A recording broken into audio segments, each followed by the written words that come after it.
사람이 나를 섬기려면 나를 따르라.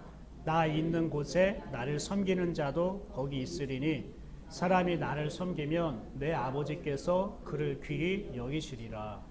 아멘. 제가 다시 한번 읽겠습니다. 사람이 나를 섬기려면 나를 따르라.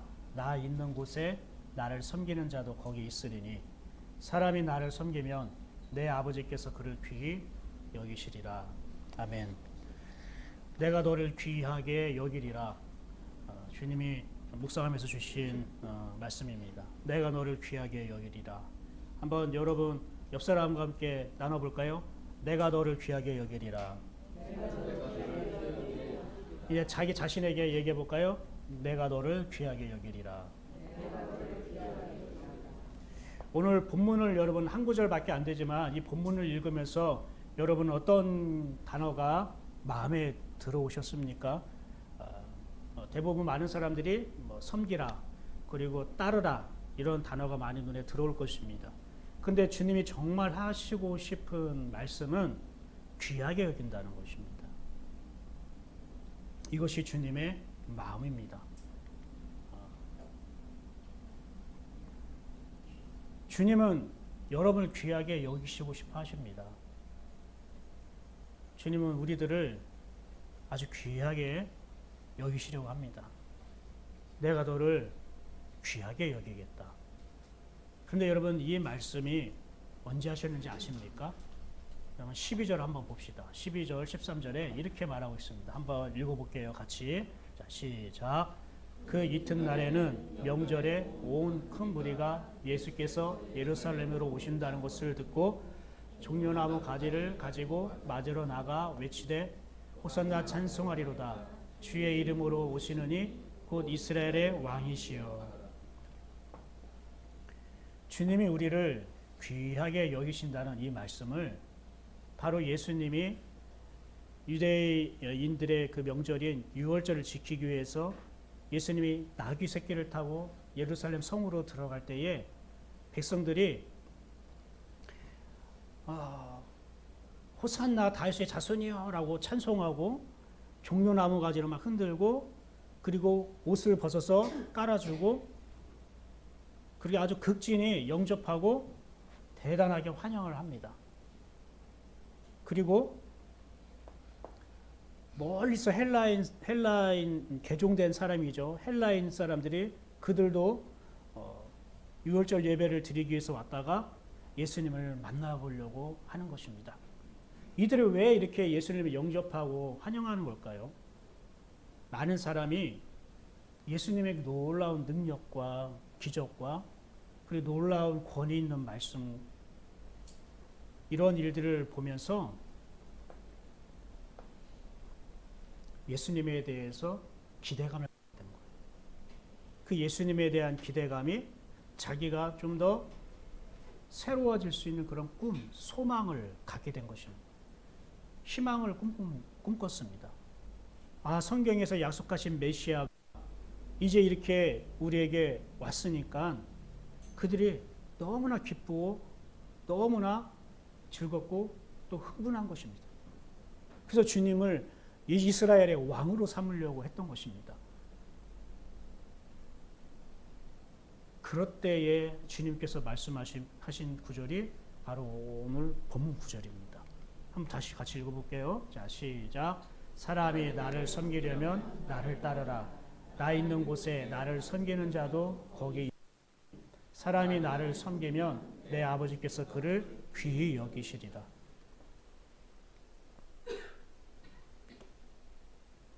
예수님이 왜 이렇게 말씀하실까요? 지금 주님은 섬김에 대해서 얘기하고 있잖아요. 섬김에 대해서 얘기하고 있는데 내가 섬기는 자를 내가 귀히 여길 것이다. 이렇게 말씀하시는 거예요. 왜 이렇게 말씀하셨을까요? 예수님이 보니까 예수님을 영접하고 환영하고 왕으로 삼으려고 하는 사람들을 보니까 예수님이 걱정이 되는 겁니다. 그들이. 예수님이 굉장히 걱정이 되는 것입니다. 왜 그럴까요? 예수님이 왕이 되면 우리 나라, 우리 사회, 우리 가정 또 우리 개인의 삶의 모든 문제까지 해결해 주시겠지. 그 예수님에 대한 기대감을 갖는 것입니다. 아니 그건 좋은 거 아닙니까? 좋은 비전 아닙니까? 왜 예수님은 그것을 왜 걱정합니까? 본인들이 원하고 본인들이 좋아할 만한 세상으로 바꿔줄 거라고 기대를 한 겁니다. 로마 식민지에서 해방시켜주고 그리고 나라가 바뀌고 삶이 바뀌어져서 자신들의 삶이 달라질 것이라는 그런 기대를 가진 겁니다. 그러니까 우리가 그 예수를 왕으로 모시고 그 예수님을 우리가 극진히 섬기면 그 주님이 우리를 이렇게 해주시겠지. 그래서 그런 기대감을 갖는 것입니다. 그런데 주님이 자꾸만 이상한 소리를 하는 겁니다. 어떤 소리를 하는 겁니까? 예루살렘 입성하자마자 한다는 소리가 내가 죽었다는 것입니다. 내가 죽어서 너에게 다시 오겠다고 그렇게 말씀하시고 내가 아버지께로 간다는 것입니다. 아버지 집에는 거할 처소가 많이 있다고 그렇게 말씀하시는 겁니다. 십자가의 길을 걷겠다는 것입니다. 아니 호산나 다윗의 자손 예수여라고 외치고 종려나무까지 흔들리고 자기 옷까지 벗어서 깔아줬고 그렇게 극진히 대접하고 환영하고 섬기려고 했는데 아니 그 예수님이 갑자기 죽는다고 하니까 십자가의 길을 걷는다고 하니까 그들이 예수님에 대해서 기대했던 마음들이 어떻게 되는 것입니까? 무너지는 것입니다. 아니 메시아가 죽으면 어떻게 되는 거야? 자기들이 꿈꾸었던 그런 꿈과 소원들이 그냥 다 물거품처럼 사라지는 것입니다. 엄청난 예수님에 대한 기대를 했는데 그 기대감이 이제 실망으로 바뀌는 것입니다. 여러분 기대했는데 실망이 바뀌면 그냥 실망으로 끝나지 않고 배신감이 드는 겁니다. 그 배신감이 들면은 분노가 일어납니다. 그 예수님을 호산나 다윗의 자손 예수여라고 최고의 그런 최고의 존엄으로 칭찬하고 찬송을 했는데 예수님을 찬송했던 그들의 찬송 소리가 이제 분노의 소리로 바뀌기 시작합니다. 그래서 마가복음 15장 13절에 이렇게 말합니다. 한번 볼까요? 읽어봅시다. 자, 시작. 그들이 다시 소리 지르되 그를 십자가에 못 박게 하소서. 빌라도가 이르되 어찌미냐 무슨 악한 일을 하였느냐 하니 더욱 소리 지르되 십자가에 못 박게 하소서 하는지라. 예수님이 처음 나귀 새끼 타고 올 때에는 호산나 다윗의 자신 예수여하고 찬양하고 자기 옷까지 벗어서 깔았는데 자기 겉옷을 벗어서 깔아뒀다는 것은 당신을 내가 믿겠습니다. 따르겠습니다. 나를 당신의 몸 삼아 주십시오. 이러한 표현인데 근데 갑자기 이들의 태도가 이렇게 180도 바뀌는 거예요. 왜 그렇습니까? 예수님이 십자가의 길을 걷겠다 하면은 예 알겠습니다. 함께 가겠습니다. 이래야 되는 거 아닙니까? 그게 예수님을 섬기는 거 아닙니까? 근데 예수님을 모시고 예수님을 섬기겠다는 사람이 찬양하다가 갑자기 왜 십자가에 못 박아 죽이라고 그렇게 외치고 그렇게 분노를 표출하는 것입니까? 내가 예수님을 잘 섬기면 예수님이 나를 위해서 잘 해주시겠지. 어떤 나에게 축복을 주시겠지. 내가 예수님을 잘 섬기면 예수님이 나를 위해 정말로 좋은 것들을 알아봐주고 좋은 것들을 주시겠지. 라는 그러한 그들의 마음이 있었던 거예요. 대부분 성도들이 이것이 왜 문제이고 이것이 왜 잘못됐는지 모르고 신앙생활하고 모르고 교회를 다닙니다. 아니 당연히 우리가 예수님을 하나님을 섬기면 하나님이 거기에 대해서 우리가 축복을 내려주시는 거 아니야? 여러분 어떠세요? 여러분도 그렇게 생각하고 계십니까? 내가 주님을 잘 섬기면 주님이 나에게 축복을 주시는 거고 내가 주님을 제대로 섬기지 못하면 아니 주님이 나도 제대로 복 주시지는 않겠지. 여러분이 이런 생각을 하는 사람이 많이 있을 것입니다. 그리고 우리가 듣는 설교도 대부분 이러한 내용의 메시지도 많이 있습니다. 그런데 여러분 하나님을 믿는다는 게 무엇인지 오늘 주님의 말씀을 통해서 우리가 더 분명하게 알 수가 있습니다. 예수님이 말씀하신 거는 이런 거예요. 사람이 나를 섬기면 내 아버지께서 그를 어떻게 해요? 귀히 여기신다고.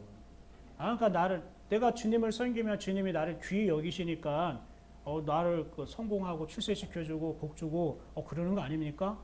귀히 여기니까 그러는 거 아닙니까? 나도 내 자식 귀한 걸 알고 귀하니까 막 좋은 옷도 입히고 좋은 먹을 것도 주고 좋은 학교도 보내려고 용돈도 많이 주고 그러니까 우리 인간 관계 내가 내 자녀에 하고자 하는 그런 인간의 습관이나 인간의 그런 방법으로 하나님도 똑같이 나를 그렇게 귀하게 여기신다라고 우리가 착각하는 것입니다. 주님께서 여기서 귀하게 여긴다는 말이 원어로 이렇게 되어 있어요. 누구든지 나를 섬기고 있다면 이렇게 현재형이에요. 누구든지 지금 나를 섬기고 있다면 나의 아버지께서 그를 귀하게 여길 것이다. 이런 거예요. 이게 무엇과 다르냐면요. 우리는 이렇게 생각하는 거예요.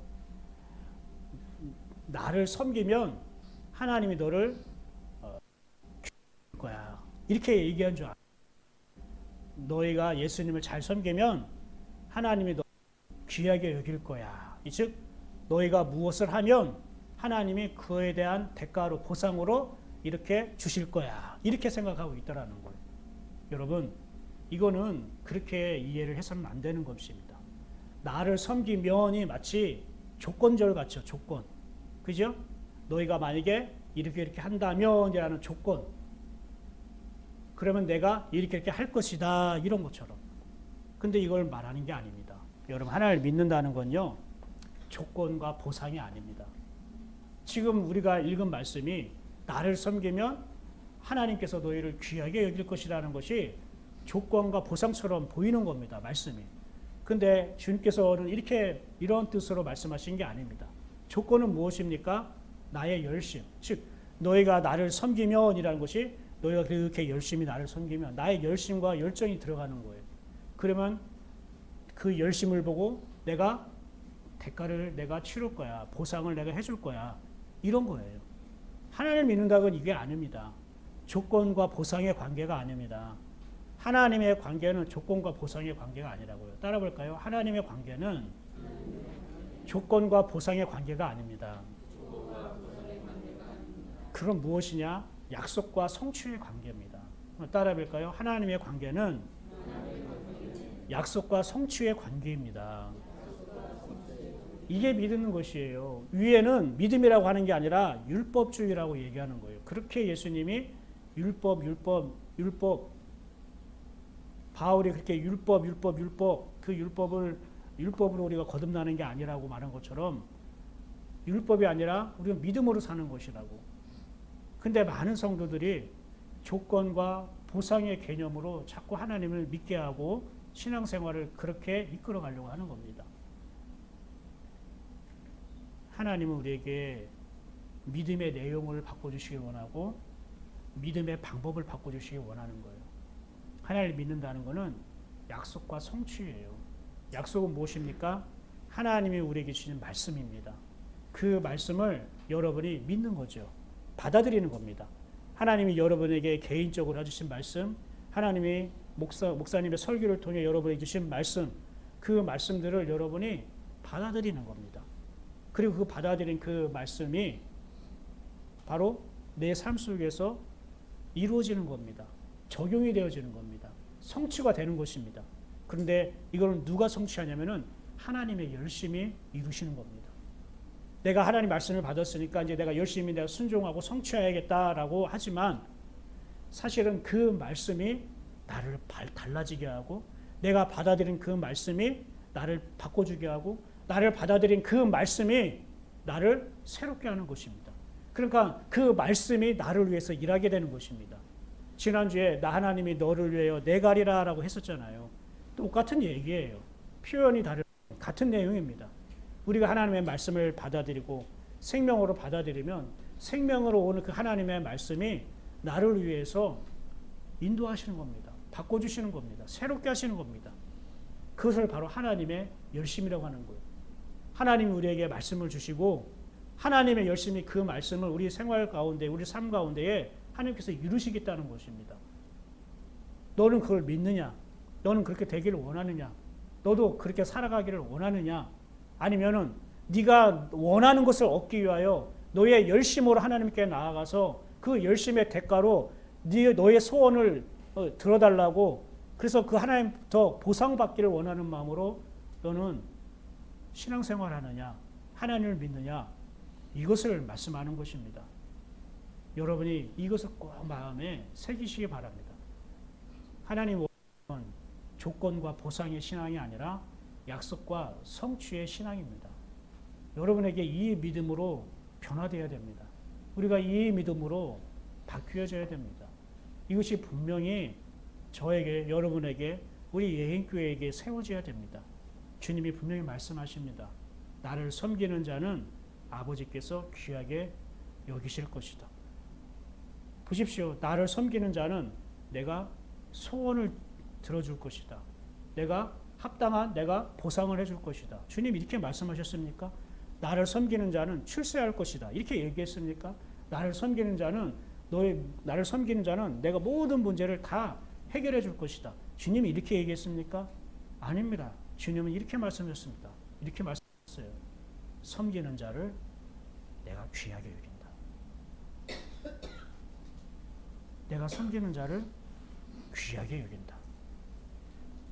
근데 우리에는 또 다른 막 소리를 외침을 내고 싶죠. 아니 주님 그러지 말고요. 나 귀하게 여기는 거 감사한데 내 돈도 귀하게 여겨주세요. 이렇게 할 수도 있지 않습니까? 아이 주님 좀 그러지 말고요. 내 소원도 좀 귀하게 여겨주세요. 내 돈도 좀 귀하게 여겨주시면 안 돼요? 내 삶도 좀 귀하게 여겨주세요. 근데 주님은 나를 섬기는 그를 내가 귀하게 여긴다고 말하는. 주님이 자기를 섬기는 자를 귀하게 여긴다는 것은 무엇을 의미할까요? 귀한 것은 여러분 멀리 둡니까? 가까이 둡니까? 귀한 거는 멀리 둡니까? 여러분 가까이 두고 싶습니까? 가까이 두고 싶죠. 귀한 거니까 가까이 두야죠. 귀하지 않으면 잘 쳐다보지도 않고 생각도 안 하죠. 귀하니까 가까이 두고 싶다는 거예요. 가까이 둔다는 것은 생각한다는 거예요.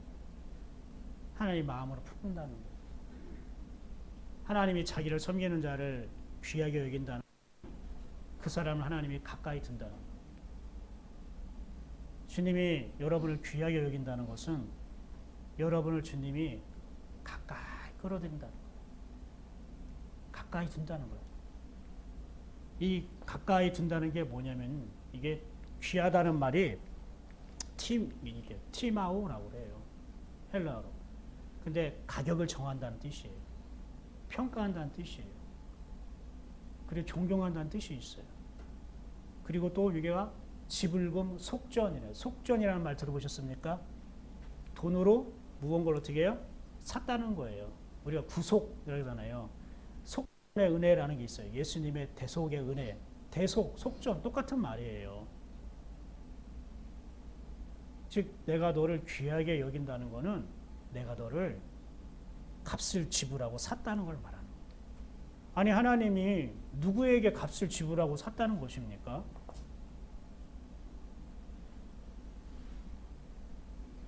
여러분 보면 출애굽기에 보면은 제5계명 내 부모를 공경하라라고 돼 있잖아요. 이 공경하라가 헬라어로 티마오예요. 즉 값을 주고 샀다는 뜻이에요. 그만큼 가치가 있다는 거예요. 하나님이 우리를 귀하게 여긴다는 것은 우리를 존경한다는 뜻이에요. 아니 우리가 하나님을 존경하는 거지 하나님 어떻게 우리 인간을 존경합니까? 그게 우리보다 더 높기 때문에 더 뛰어나게 하나님보다 뛰어나기 때문에 존경한다는 게 아니라 내가 너를 샀기 때문에 너는 귀한 존재다라는 것을 우리에게 말씀하고 있는 거예요.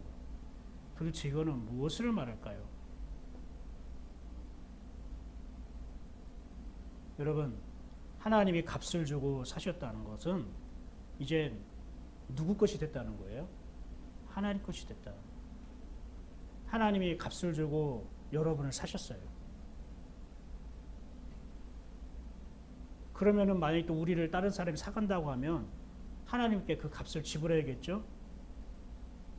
근데 하나님이 얼마나 주고 우리를 사셨을까요? 여러분, 하나님이 여러분을 사셨을 때에 얼마나 주고 사셨을까요? 한 1,000만 원 주고 사셨을까요? 한 1조 주고 사셨을까요? 여기는 얼마라는 값은 없어요. 그냥 값을 주고 사셨다. 이렇게 돼 있어요. 이거는 하나님이 값을 주고 우리를 사셨다는 것은 그만한 가치가 있기 때문에 우리를 사신 거 아닙니까? 여러분이 가치가 없는 거는 잘 사지 않잖아요. 뭐 쇼파를 사든지 냉장고를 사든지 액세서리를 사든지 이거는 나에게 이런 가치가 있으니까 사는 거 아닙니까? 그죠? 어떤 사람은 먹는 데에 수백만 원을 쓰는 사람이 있어요. 한 끼 식사에. 야, 그냥 몇천 원짜리 그냥 음식도 맛있는데 무슨 몇백만 원을 먹는 데 쓰냐 하지만 그 사람은 내가 몇백만 원을 들어서라도 이걸 먹는 건 나에게 어떤 가치가 있어 라고 그 사람 그렇게 얘기를 하잖아요. 그러니까 하나님도 우리를 사는 것이 하나님에게는 어떤 가치가 있는 거예요. 그러면 그 가치는 뭔지 아십니까? 그게 하나님의 수준이고 하나님의 가치예요. 그러니까 하나님이 어떤 값을 주고 우리를 사셨다는 것은 그 값이 얼마냐면은 하나님 자신의 가치만큼 우리를 지불하신 거예요. 그럼 이게 무엇을 말합니까? 하나님 값이라는 거예요. 하나님 값. 그러면 사람이 하나님 값으로 우리를 다시 살 수 있을까요? 아니요. 못 사는 거예요. 여러분은 이렇게 하나님의 가치로 사셨다. 하나님이 자기 값, 하나님의 값으로 우리를 사셨다라는 것이 뭔가 깨달아진 게 있고 막 마음에 들어옵니까? 아니면은 그냥 그런가 보다 하고 그냥 들립니까? 그냥 그런가 보다 하고 들리면 곤란합니다. 하나님이 여러분을 값을 주고 사셨다는 것은 여러분 한 사람 한 사람이 하나님 가치라는 겁니다. 하나님과 똑같은 가치라는 걸 말하는 거예요. 그래서 하나님이 값을 주고 사신 거예요. 나와 똑같은 가치이기 때문에.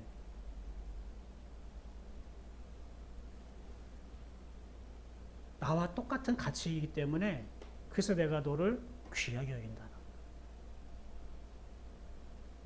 하나님 여러분을 그렇게 생각해요.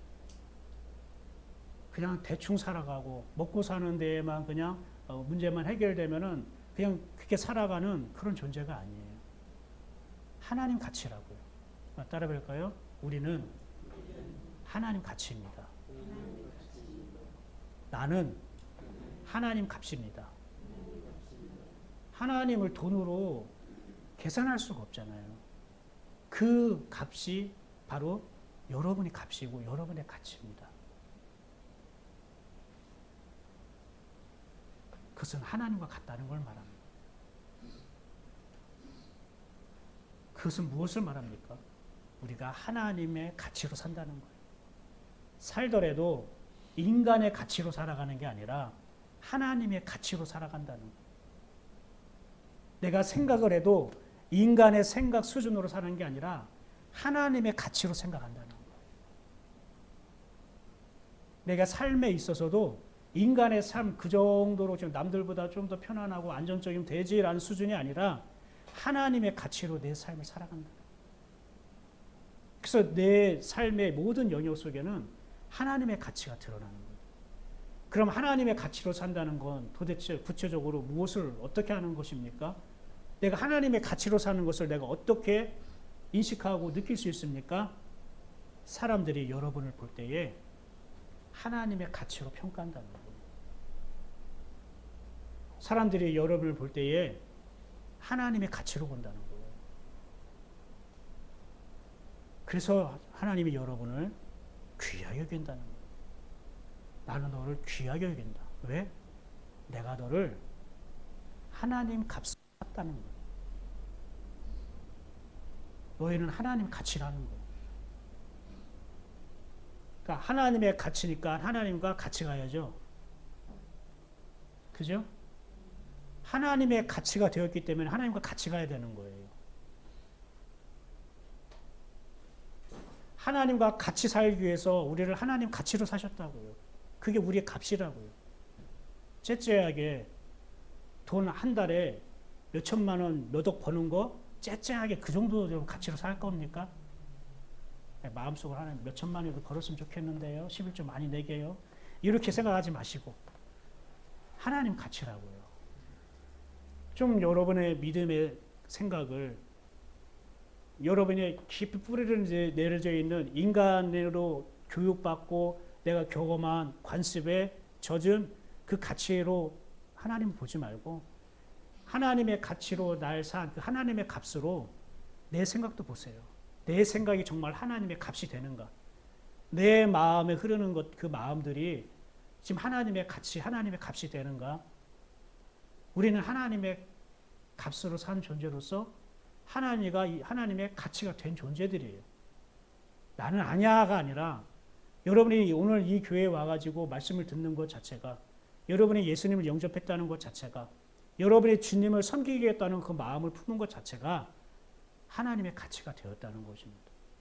근데 내가 말하고 생각하고 계획하고 행하는 거 보면 하나님의 가치가 나옵니까? 다른 사람이 나를 보고 평가할 때에 하나님의 가치로 그들이 평가합니까?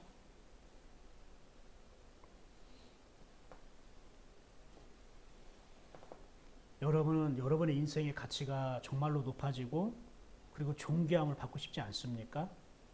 근데 누구에게 이러한 가치 있는 삶이 하나님의 가치로 살게 한다는 것입니까? 누가 이렇게 하나님의 존귀함을 그걸 받는다는 것이고 어떤 사람이 하나님이 그를 귀하게 여긴다는 것입니까? 바로 주님을 어떻게 해요?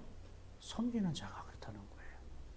그러면 주님을 섬기는 것이 무엇을 어떻게 하는 것입니까? 우리가 26절을 다시 한번 읽어봅시다. 자, 시작. 사람이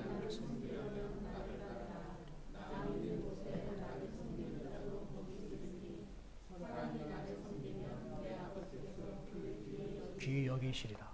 자, 나를 섬기는 그를 아버지께서 귀하게 여기실 것이다 라고 되어 있는데 주님이 나를 섬기는 자에 대해서 앞에서 분명하게 말씀하셨어요. 어떻게 해요? 나를 따르는 자가 나를 섬기는 것이다. 여러분, 우리가 예수님을 섬기다, 하나님을 섬긴다, 목사님을 섬긴다, 성도를 섬긴다, 교회를 섬긴다 이런 말 많이 하잖아요. 그게 섬긴다고 했을 때에 어떤 여러분의 생각을 갖게 됩니까? 무엇을 떠올립니까? 무언가를 봉사하고 헌신하고 순종하고 충성하는 어떠한 그림이 그려지지 않습니까?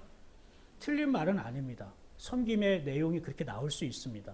근데 그게 섬김의 내용이지 섬김에 대한 정의, 섬김이 무엇인가에 대한 그런 본질적인 뜻은 아닙니다.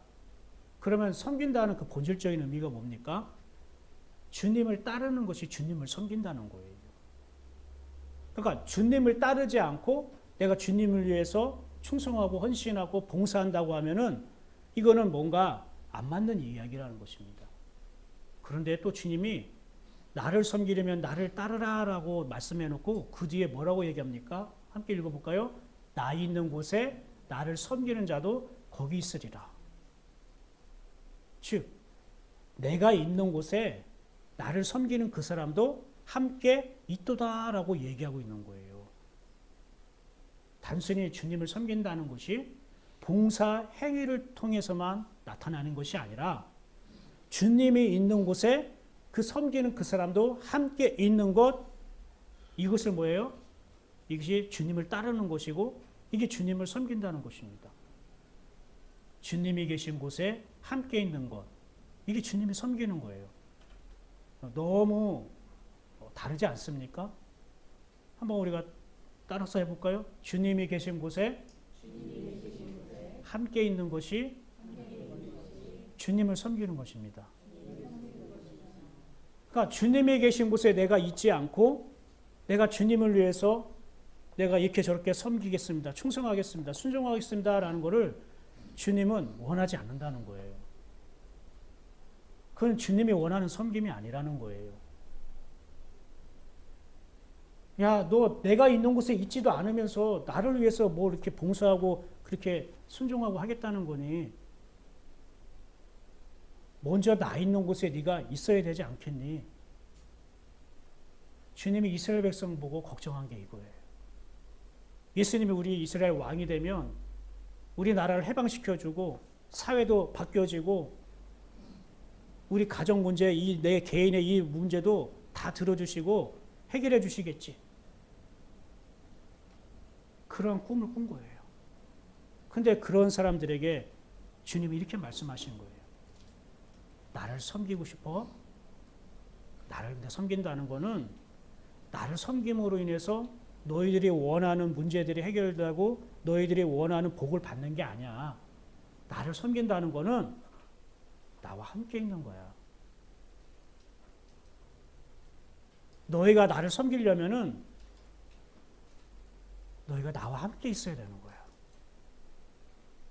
이게 섬김의 시작이라는 거야.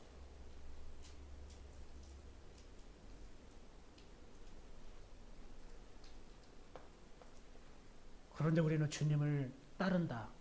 이렇게 생각하면 마치 우리가 주님을 졸졸졸졸 뒤따라가는 걸로 우리가 생각할 수가 있어요. 누구든지 나를 따르려거든 자기를 부인하고 자기 십자가를 지고 따라올지니라. 이렇게 얘기했잖아요. 그 나를 따르려거든 이 말이 똑같아요. 여기서 나를 따르라는 말과. 근데 이게 섬김으로 사용했다는 거예요. 그럼 이게 무슨 맛일까? 나를 따르라 라는 말은요. 아콜루데오라고 하는데요. 이게 따르다, 뒤따르다는 말로 사전적 의미로 되어 있지만 이게 원래는 함께 걷는다라는 뜻이에요. 그리고 같은 길 위에 있다는 거예요. 길은 길인데 서로 다른 길에 있는 게 아니라 같은 길에 서 있는 걸 말하는 거예요. 여러분 성경의 길은 무엇을 얘기하냐면은 방법을 말합니다. 방법을 말하는 거예요. 길은. 그러면 같은 길 위에 있다는 건 무엇입니까?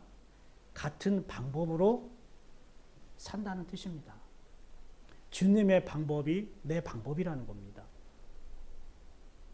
우리가 왜 주님을 믿지 못하고 주님의 것을 끝까지 받아들이지 못하냐면은 내가 생각한 방법과 다를 때에 우리가 주님의 것을 받아들이지 못하는 것이거든요. 이게 아닌데 이렇게 생각합니다. 의문이 들 때도 있고 뭔가 불편함을 느낄 때가 있는 거예요. 이게 아닌데 근데 주님의 방법은 내 방법과 항상 같은 게 아니거든요. 나는 내가 생각하는 신앙생활의 방법, 요령 그거에 익숙해져 있는데 주님은 네가 거기에 머물러 있길 원치 않는다. 나와 함께 더 새롭고 더 넓고 깊은 은혜의 세계로 하나님을 맛보게 하길 원하시는 거예요. 그러면 나는 내가 고수했던 그동안 내가 지켜왔던 방법을 하나님 앞에서 이게 거추장스러운 거라고 생각한다면 그건 버릴 수 있어야 되는 거예요. 그래서 하나님의 방법을 받아들여야 돼요. 그래야 내가 더 영적으로 자라고 커질 수 있는 것이에요. 하나님이 주신 것을 더 많은 것들을 내가 누릴 수 있고 그것이 나에게 온전하게 기쁨이 되는 것이에요. 하나님 우리에게 기쁨을 주기 위해서 하나님의 방법을 주시고 따라오게 하는 건데 우리는 자꾸 내가 익숙한 내 방법으로 따라가려고 하니까 같은 길에 주님께서 서게 하시는 그 하나님의 마음을 우리가 제대로 받아들이지 못하는 거예요. 나를 따르라 라고 말하는 것은 나랑 함께 걷자라는 얘기고 나와 같은 길 위에 있자라는 뜻이에요. 그런데 여러분 생각해 봅시다. 같은 길 위에 있다는 것은 주님과 같은 생각을 해야 된다는 것이고 그죠? 주님과 같은 곳을 바라봐야 된다는 것이고 같은 기회에 있어도 서로가 다른 데를 바라보면 안 되잖아요. 같은 방향을 보고 있어야겠죠. 그렇죠? 그게 주님을 따르는 거예요. 그런데 그렇게 우리가 주님을 나를 따르라 그러면은 내가 그 주님을 잘 따라갈 수 있습니까? 이제 너는 나를 따르라. 자기를 부인하고 자기 십자가를 지고 나를 따를지니라 그러면은 예 알겠습니다. 제가 저를 부인하고 내 십자가를 지고 주님을 잘 따라가겠습니다. 이게 됩니까? 안 되잖아요. 나를 따르라 말씀하셨어도 내가 잘 주님을 따라가지 못하는 내 모습을 보게 되지 않습니까? 아, 주님, 언제 어디서나 아무데나 가라고 말씀만 하십시오. 내가 주님을 잘 따라가겠습니다. 이럴 사람은 많지 않을 것입니다. 가다가도 넘어지고, 가다가도 실망하고, 따라가다가도 아쉽고, 기뻐하다가도 자꾸 힘들어지기도 하고.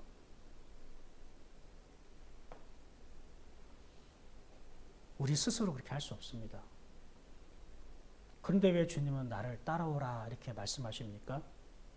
이 말은 이 의미가 숨어져 있습니다. 내가 너를 이끌 것이니까 너는 나의 이끌림을 받아라 이런 뜻입니다. 자, 성경에 나를 따르라는 말씀이 많이 나오죠? 이제 여러분이 이게 어떠한 내용인가를 잘 생각하셔야 됩니다. 나를 따르라 해가지고 예 따라가겠습니다 이게 아니라 내가 너로 하여금 나를 따를 수 있도록 내가 너를 이끌 것이다. 그러니까 너는 나의 이끌림을 받으라라는 뜻이에요. 이해가 되셨습니까? 이게 나를 따른다는 뜻이에요. 제자들이 배를 타고 고기를 잡는 그런 생활을 했다가 예수님을 만나서 너희가 나를 따르라라고 하니까 제자들이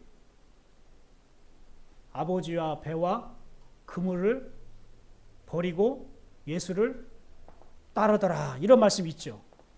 그 예수님이 나를 따르라 해가지고 예 따를게요. 그동안 자기가 생활했던 모든 것들을 다 버리고 그냥 바로 즉시에 어떻게 따라갈 수 있겠습니까? 예수님을 그날 바로 처음 만나서 그렇게 된 게 아니었던 거예요. 그들이 예수님을 말씀을 계속 들어가운데에 예수님의 그 은혜의 분량이 쌓인 거예요. 그래서 그들 속에는 이 예수님을 향한 메시아를 향한 그 마음이 계속 차고도 채워지고 있었던 거예요.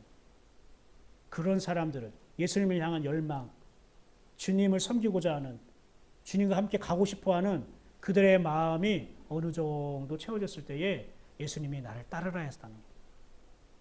그렇다고 자기의 배와 고기와 그물을 다 버리고 따라간다는 게 쉽지는 않잖아요. 주님이 그들을 따르라고 한 거는 내가 너를 이끌 테니까 나의 이끌림을 너희가 받아들여라. 이런 뜻인 거예요. 아, 주님이 나를 이끄시겠다는 것이구나. 나는 그 주님의 이끄심을 내가 받아들이면 되는 거구나. 이게 나를 따르라는 뜻입니다. 여러분, 우리 인생은 주님에 의해서 끌려가는 존재입니다. 믿으십니까? 저와 여러분은 주님에 의해 끌려가는 거예요. 보세요. 끌려간다라고 하면은 마치 막 멱살 잡고 막 끌고 가 다닌 것 같죠? 뉘앙스가. 우리 인생이 주님에 의해서 끌려간다는 것은 우리 인생이 주님의 이끌림을 받는다는 뜻입니다. 믿으십니까? 왜요? 끌려간다 할 때는 아멘 안 하고 주님의 이끌리심을 받는다 할까 아멘 하고 단어의 한 차이가 이런 거예요. 끌려간다, 이끌림을 받는다. 뭔가 이끌림을 받는 건 굉장히 은혜롭죠. 근데 끌려간다 하면은 억지로 뭔가 막 내가 원치 않는 막 그런 곳에 내가 막 싫은 곳에 내가 막 그죠? 소가 막 도살장에 끌려가는 것처럼 그런 느낌이 들죠.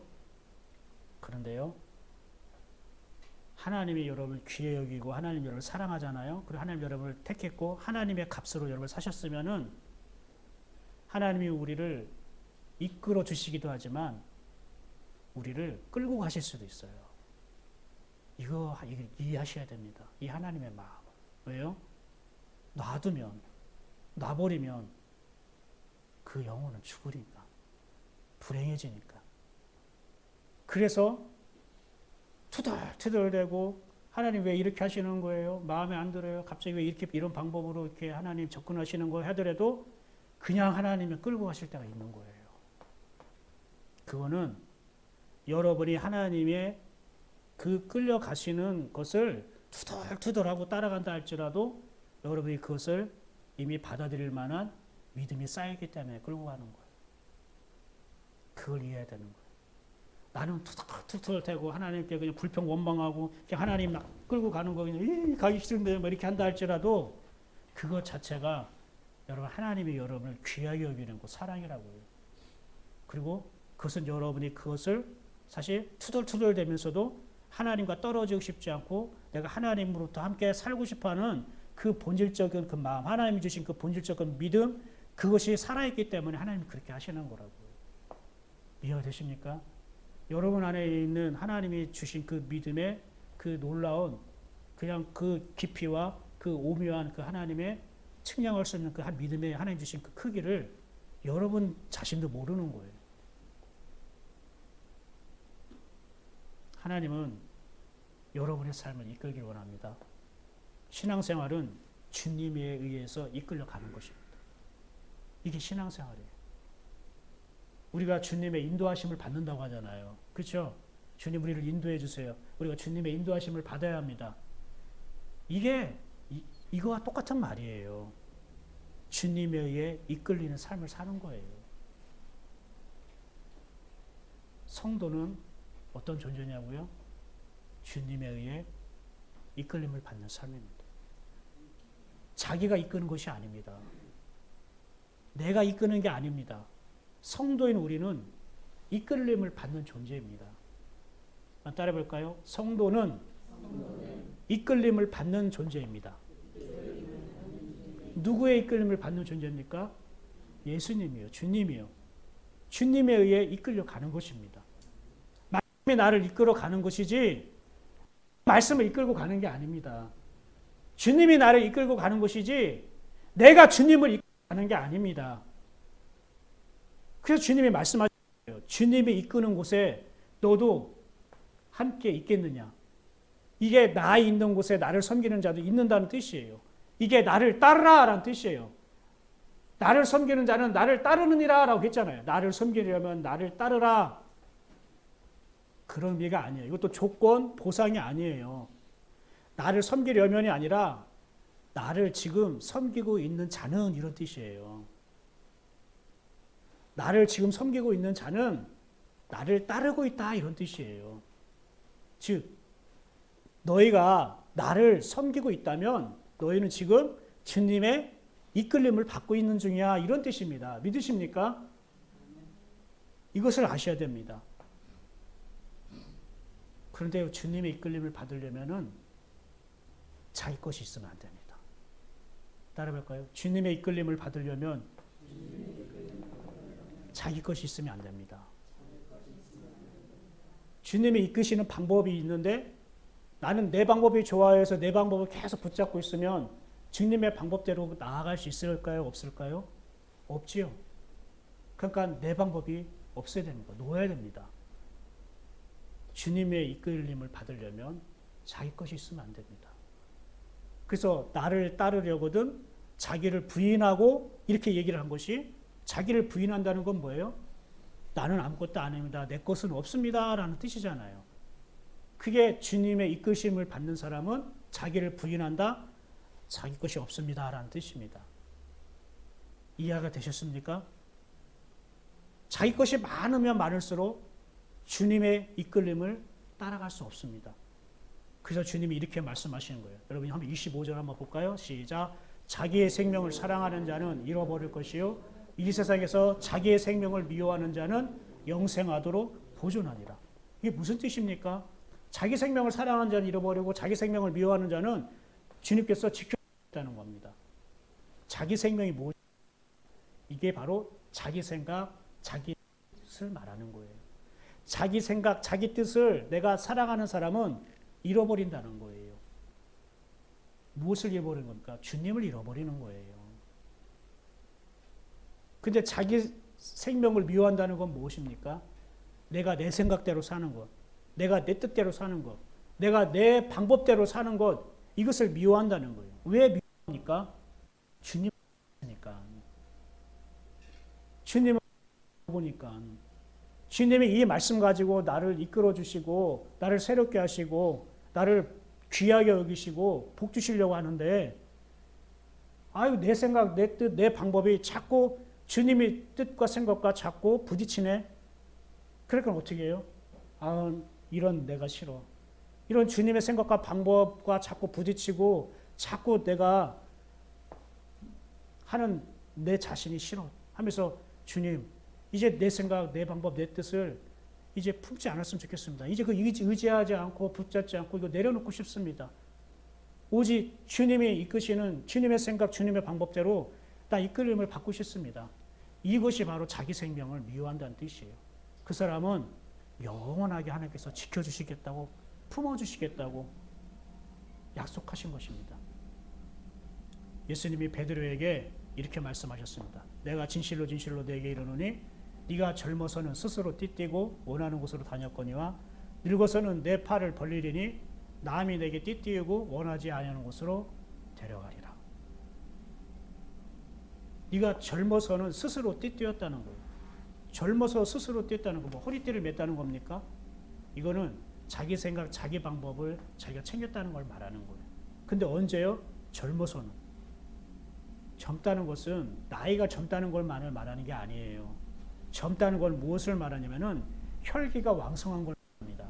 혈기가 왕성하다는 건 무엇이냐면은 자기 혈기, 자기 육신의 생각, 자기 방법, 자기 뜻, 이것이 강하다는 거예요. 이거를 젊으다라고 얘기하는 거예요. 여러분 늙었다면은, 여러분 늙으면 힘이 있어요, 없어요? 힘이 없죠. 힘이 없다는 건 뭐냐면은 자기 생각, 자기 방법, 자기 뜻이 어떻게 해요? 사라졌다는 걸 말하는 거예요.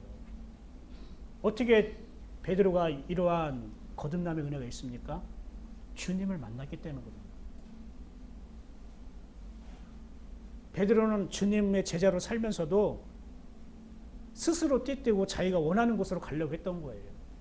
그러니까 매사에 주님의 일하심을 자꾸 방해하고 부딪히고 나중에 주님을 모른다고 부인까지 하고 도망가기도 하고 그런 거예요. 그런데 그런 베드로에게 주님께서 성령으로 임하셔요. 성령으로 임하시니까 베드로의 모든 강한 것들이 자기 생각과 뜻들이 다 녹아져 내리는 겁니다. 그래서 남이 내게 띠띠우고 라고 되어 있잖아요. 다른 사람이 너의 허리띠를 매겠다는 거예요. 그 다른 사람이 누굽니까? 바로 하나님을 말하는 거예요. 성령님을 말하는 거예요. 주님을 말하는 거예요. 주님이 이제 너의 띠를 띄울 것이야. 주님의 생각, 주님의 방법으로 너를 두를 것이야. 이런 뜻이에요. 그리고 원하지 않은 곳으로 데려가리라라는 그 원하지 않는 곳이라는 것은 베드로 자신의 목적, 베드로 자신의 뜻, 베드로 자신의 욕심, 베드로 자신의 그 소원, 그것을 위해서가 아니라 이제 하나님의 소원, 하나님의 뜻, 하나님의 길, 하나님의 방법대로 살게 하겠다는 걸 말하는 거예요. 이게 주님의 이끌림을 받는 삶이에요. 베드로는 예수님을 만나면서 예수님을 자기가 이끌려고 했던 거예요. 그래서 십자가의 길도 막으면서 주님은 안 됩니다. 왜 죽으십니까? 이러다가 사단아 내 뒤로 물러가라 이렇게 혼나기도 하고 주님의 방법이 아니라 자기 방법대로 주님을 모시려고 했던 거예요. 섬기려고 했던 거라고요. 섬김의 방법이, 섬김의 내용이 잘못됐습니다. 주님은 베드로를 만나서 고쳐주신 거예요. 베드로야, 네가 나의 수제자인데 어? 다른 제자에게 알려주지 않는 비밀스러운 것도 너와 함께 하고 함께 누리게 했는데 너는 어떻게 여지까지 네 방법으로 나를 섬기려고 하냐. 나를 섬기려면은 방법대로 나를 섬겨야지. 베드로야, 네가 원하는 것을 위해서 네 방법대로 나를 이끌려고 하지 말아라. 그건 나를 섬기는 게 아니다. 나의 이끌림을 받는 게 베드로 네가 나를 섬기는 거다. 주님이 성령으로 자기에게 임하셨을 때에 그것이 눈이 열린 겁니다. 그래서 바뀌기 시작합니다. 모든 예수님의 12 제자들이 주님을 영으로 진짜 만나고 나서 주님을 섬기는 내용이 바뀐 겁니다. 성령님께서 이끌리는 대로 그들이 가게 되는 겁니다. 그 한 제자는 인도의 복음을 전하다가 스톱으로 몸이 쓸린 채 순교를 당하게 됩니다. 그들이 주님을 섬기고자 했을 때, 주님을 따라가고 있을 때에 그들이 그러한 길을, 그러한 인생을 그때 생각했겠습니까? 누구나 원하지 않는 것이었을 것입니다.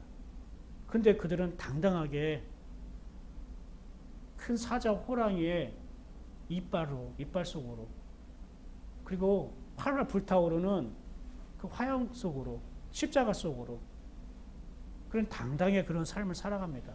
주님을 증거하면서. 왜요? 주님을 섬긴다는 것은 내가 소원과 내 뜻과 내가 원하는 걸 얻기 위해서 주님을 섬기는 게 아니라 주님이 이끌리는 삶을 따라가는 것이 주님을 섬긴다는 것을 그들이 알았기 때문에, 그리고 그것이 나를 아버지께서 귀하게 여기시고 있다는 것을 그들이 경험하고 누리고 있기 때문에. 목사님이 주님을 섬기는 자는 하나님 아버지께서 귀하게 여기십니다, 아멘 해가지고 그렇게 따라간 것입니까? 결코 그렇게 안 됩니다. 설교 한 번 듣고 그렇게 안 됩니다. 그 제자들은 정말로 하나님이 나를 귀하게 여기는가를 온몸으로 느끼고 있는 거예요. 삶에서 모든 삶에서 그걸 체험하고 있는 거라고요. 누리고 있는 거라고요. 그러니까 주님이 이끌리는 삶을 살아가게 되는 것입니다.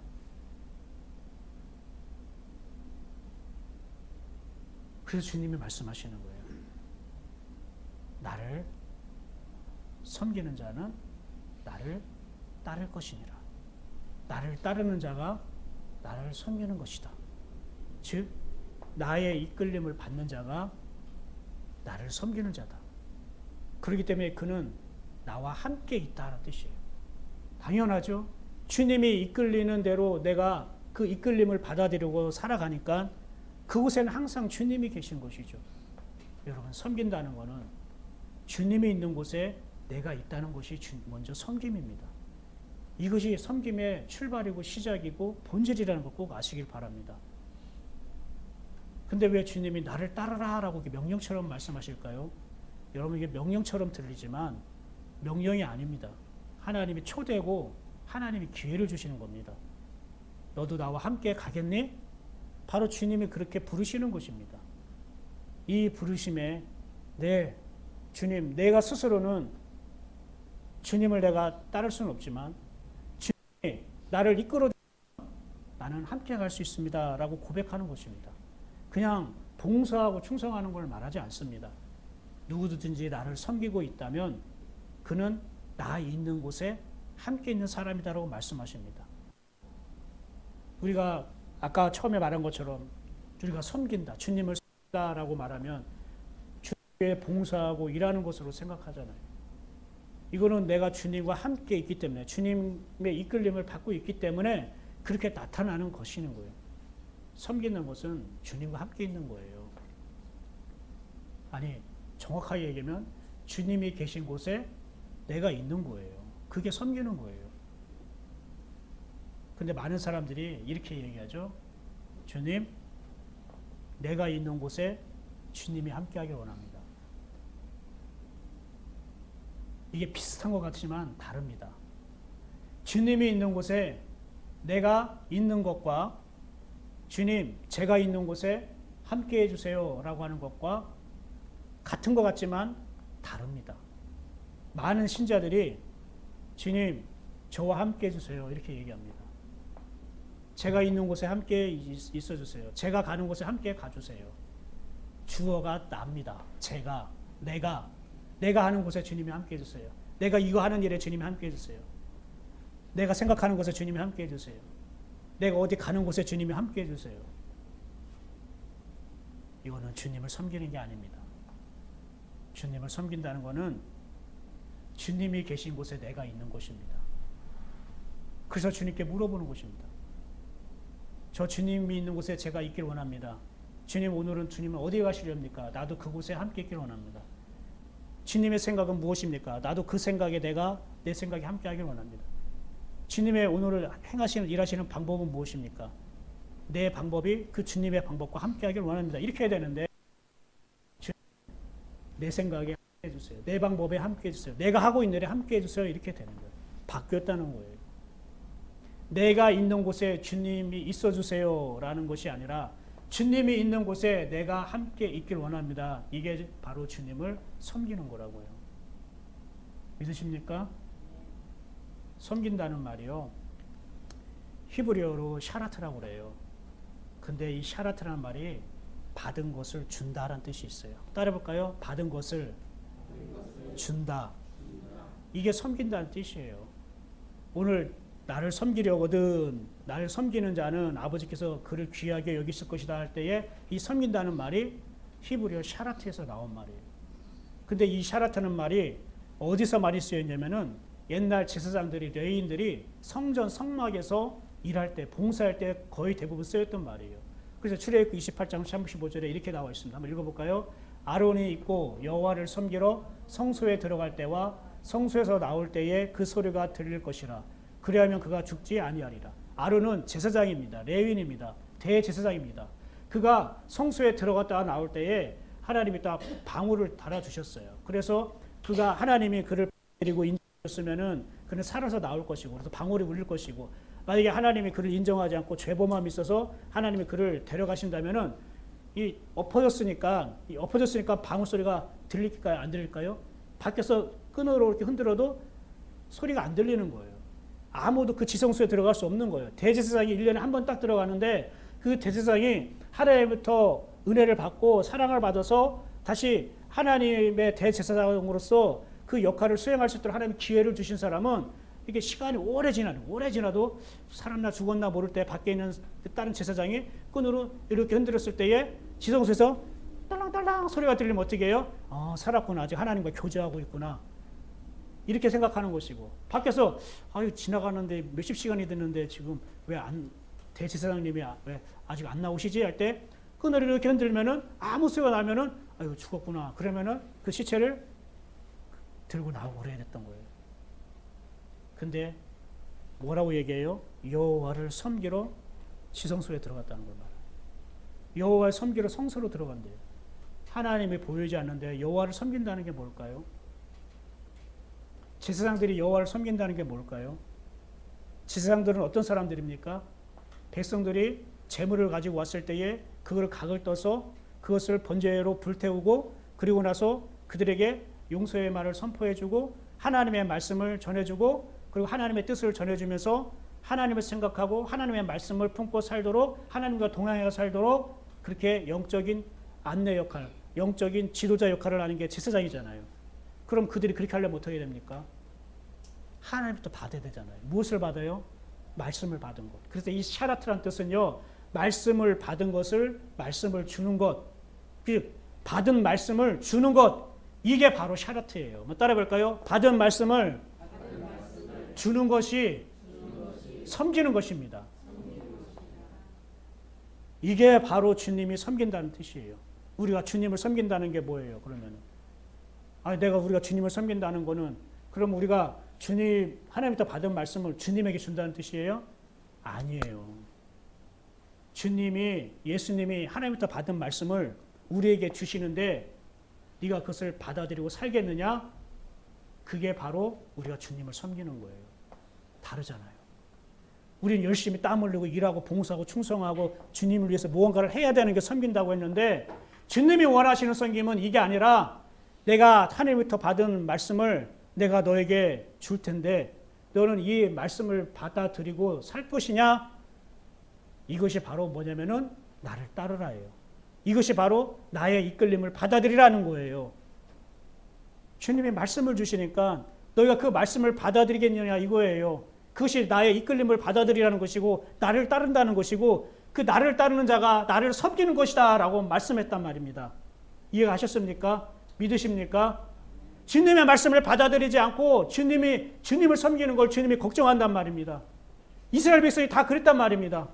주님의 뜻, 주님의 말씀을 받아들이지 않고 우리가 주님을 섬기면은 이 문제도 해결해주고 저 문제도 해결해주고 우리가 좀 달라지겠지. 주님은 우리의 속사람이 우리의 거듭나기를 원해주기 위해서 주님은 오셨는데, 자기 속사람은 자기가 달라질 건 생각하지 않고 자기 주변, 자기 환경, 자기 생활만 달라지기를 원했던 거예요. 그러니까 걱정한 거예요. 그거는 나를 섬기는 게 아니야. 나를 섬기는 거는 하나님의 말씀을 내가 너에게 줄 때에 그 말씀을 받아들이는 것이 정말로 나를 섬기는 거란다. 나는 돈도 없고 은사도 없고 달란트도 없고 시간도 없고 나도 좀 주님을 좀 섬기고 봉사하고 싶은데 나는 아직 믿음이 없어서 그런지 섬기지 못하네요. 아니요, 아니요, 아니요. 이제 그렇게 생각하지 마십시오.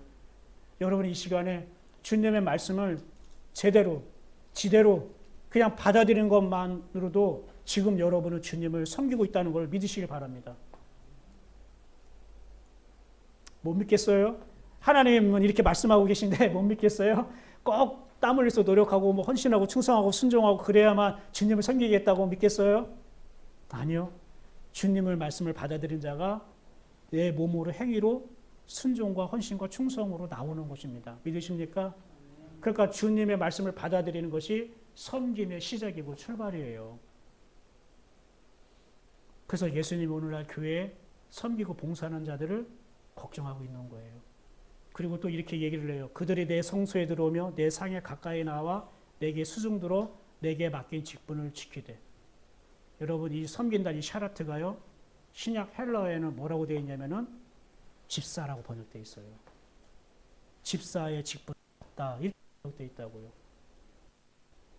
여러분 집사님 있죠? 권사님 있죠?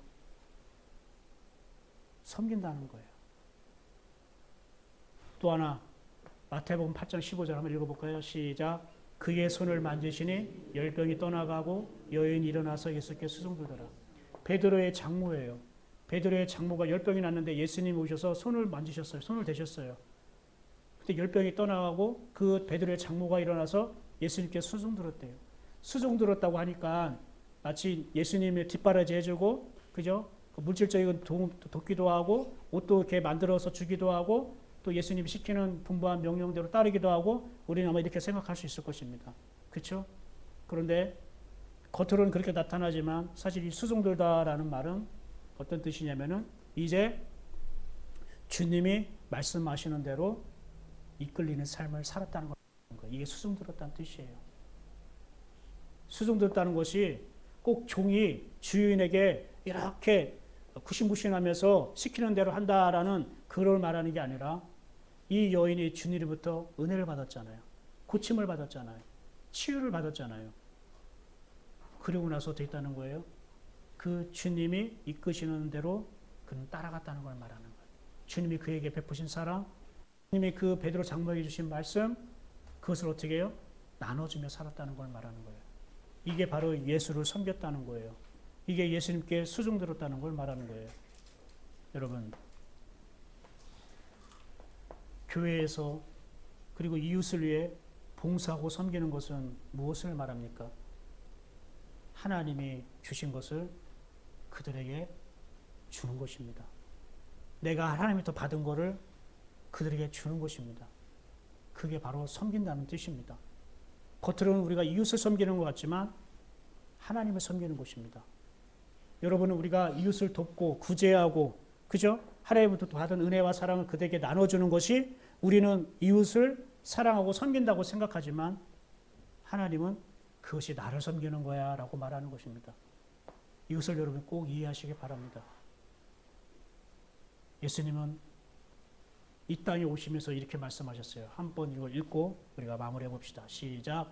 인자가 온 것은 아니라 도리어 섬기려 하고 자기 목숨을 많은 사람의 대속물로 주려 함이라. 예수님도 섬김을 받으러 오지 않았어요. 근데 막 제자들이 사람들이 예수님을 섬긴다고 하니까 걱정되는 거예요. 잘못 나갈까 봐. 그리고 그들의 섬김에는 조건과 보상이 있는 거예요. 하나님은 약속과 성취로 우리에게 오신 건데 조건과 보상으로 주님께 접근하니까 주님이 걱정하시는 거예요. 나도 섬기러 온 게 아니야. 나는 섬김을 받으러 온 게 아니야. 섬기러 왔다는 거예요. 그럼 예수님이 섬기러 왔다는 게 무엇입니까? 말씀을 주셨잖아요. 가는 곳곳마다 말씀을 주셨잖아요. 천국 복음을 전해주셨잖아요. 병든 자를 고쳐주셨잖아요. 그게 뭡니까? 하나님이 도우는 것들을 그들에게 줬다는 뜻을 말합니다. 그래서 많은 사람들에게 자기를 대속물로 주셨다는 자기 자신을 주셨다는 거예요. 이게 섬기는 거예요. 그냥 겸손의 표현이 아닙니다. 섬긴다는 것이 무엇인지 우리에게 올바로 알려주시는 거예요. 우리가 주님을 섬기고 또 우리를 주가 주님을 섬긴다고 하지만 실제로는 주님이 우리를 섬기는 것입니다. 우리가 봉사와 섬김의 삶을 살지만 이것은 주님을 위해서 내가 하는 것이 아니라 사실 주님이 이끌으시는 대로 내가 따라가는 것입니다. 그래서 나를 섬기려면 나를 따라오라고 말씀하신 것이고 나를 섬기는 자가 나 있는 곳에 함께 있다라고 말씀하십니다. 섬김의 출발은 내가 아니라 주님입니다. 말씀을 정리하겠습니다. 섬김의 시작은 내가 아니라 주님입니다. 주님의 이끄심을 받는 것. 그것이 주님을 섬기는 시작입니다. 주님을 섬긴다는 것은 주님으로부터 받은 그것을 내가 다른 사람에게 주는 것입니다. 말씀을 받았다면 말씀을 주는 것이고 주님을 섬기는 것입니다. 주님부터 사랑을 받았다면 사랑을 주는 것이 주님을 섬기는 것입니다. 이것이 바로 샤라트라는 단어에 섬기다, 봉사하다는 단어에 들어있는 하나님의 마음입니다. 그래서 예수님이 나는 섬김을 받으러 온 것이 아니라 섬기러 왔다고 말씀하셨습니다. 나는 받으러 온 게 아니라 주러 왔다. 왜? 예수님은 계속 받고 있으니까요. 마찬가지입니다. 여러분이 주님부터 받은 그것을 주는 것이 주님을 섬기는 것입니다. 그런 모습이 교회 안에서 그리고 공동체 안에서 이웃 안에서 봉사로 그리고 헌신으로 순종으로 나타나는 것입니다. 사랑하는 여러분, 그렇게 섬기는 자, 그가 아버지 하나님의 귀하게 여김을 받는 자입니다. 저와 여러분이 하나님의 귀하게 여기는 자들로서 그 하나님이 산 그 하나님의 가치로서 주님이 이끄시는 대로 우리가 함께하는 저와 여러분 되기를 축복합니다.